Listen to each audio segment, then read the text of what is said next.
Hi friends, welcome to my YouTube channel. ಇವತ್ತು ನೋಡಿ ನಾನು ಬೀಟ್ರೂಟ್ ಕಟ್ಲೆಟ್ ಮಾಡೋದು ತೋರಿಸ್ತೀನಿ ಹೇಗಂತ.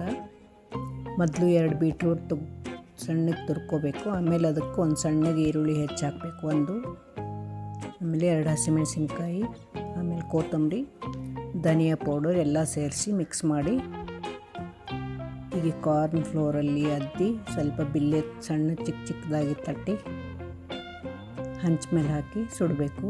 ಸ್ವಲ್ಪ ಆಯಿಲ್ ಹಾಕಿ ಸುಡಬೇಕು, ತುಂಬ ಚೆನ್ನಾಗಿರುತ್ತೆ.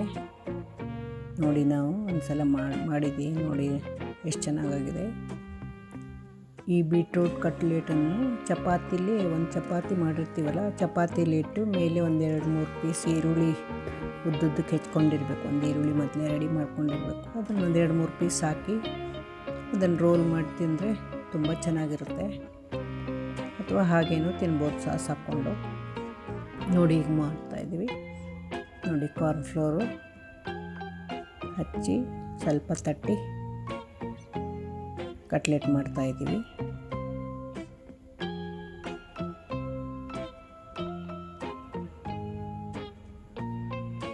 ಬೇಕಂದರೆ ಇದರಲ್ಲಿ ನೀವು ಕ್ಯಾರೆಟ್ ಕೂಡ ಹಾಕ್ಕೋಬೋದು. ನಾವು ಕ್ಯಾರೆಟ್ ಹಾಕಿಲ್ಲ, ಬರೀ ಈರುಳ್ಳಿ, ಹಸಿಮೆಣಸಿನ್ಕಾಯಿ, ಕೊತ್ತಂಬರಿ ಹಾಕಿದ್ದೀವಿ. ಸ್ವಲ್ಪ ಧನಿಯಾ ಪೌಡರು, ಸಾಲ್ಟ್ ರುಚಿಗೆ ತಕ್ಕಷ್ಟು. ಇದನ್ನೆಲ್ಲ ಮಿಕ್ಸ್ ಮಾಡಿಕೊಂಡು ಈ ಕಾರ್ನ್ಫ್ಲೋರಲ್ಲಿ ತಟ್ಟಿ ಸ್ವಲ್ಪ ಅದ್ದಿ ತಟ್ಟಿ ಈ ಥರ ಮಾಡ್ಕೊಬೇಕು ನೋಡಿ. ತುಂಬ ಚೆನ್ನಾಗಾಗುತ್ತೆ, ಟೇಸ್ಟ್ ಕೂಡ ತುಂಬ ಚೆನ್ನಾಗಿರುತ್ತೆ. ಮಕ್ಕಳು ತರಕಾರಿ ತಿನ್ನಲ್ಲ, ಈ ಥರ ಮಾಡಿಕೊಟ್ರೆ ತುಂಬ ಇಂಟ್ರೆಸ್ಟಿಂದ ತಿಂತಾರೆ.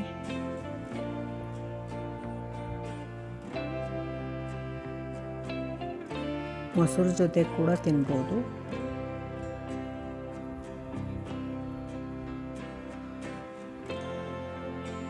ಮಕ್ಕಳೆಲ್ಲ ತರಕಾರಿ ತಿನ್ನಲ್ಲ ನೋಡಿ. ಚಪಾತಿಲಿಟ್ಟು ಹೀಗೆ ಮೇಲೆ ಈರುಳ್ಳಿ ಹಾಕಿ ಸುಳಿ ಮಾಡಿ ತಿನ್ನಬೇಕು, ತುಂಬ ಚೆನ್ನಾಗಿರುತ್ತೆ. ಈಗ ನೋಡಿ, ತಿರುವು ಹಾಕ್ತಾಯಿದ್ದೀವಿ.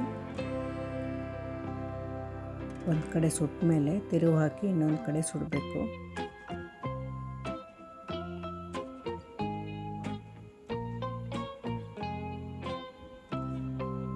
ನೋಡಿ, ಬೀಟ್ರೂಟನ್ನು ಮಕ್ಕಳು ತಿನ್ನೋಕ್ಕೆ ಇಷ್ಟಪಡಲ್ಲ, ಈ ಥರ ಮಾಡಿಕೊಟ್ರೆ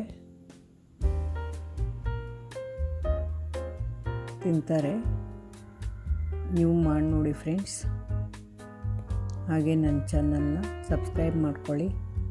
ಇನ್ನೂ ಈಜಿ ರೆಸಿಪಿಗಳನ್ನು ಹಾಕ್ತಾ ಇರ್ತೀನಿ. ಹೀಗೆ ನೋಡಿ, ಈಗ ಸುಡ್ತಾ ಇದೆ ನೋಡಿ, ಎಷ್ಟು ಚೆನ್ನಾಗಿ ಬಂದಿದೆ.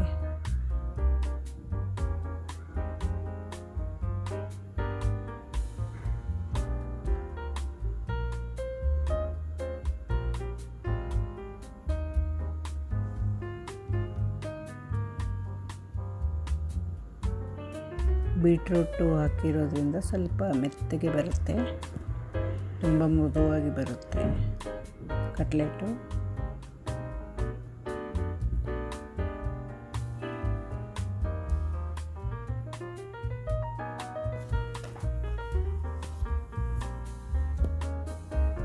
ನೋಡಿ, ಈಗ ಸುಡ್ತಾ ಇದೆ.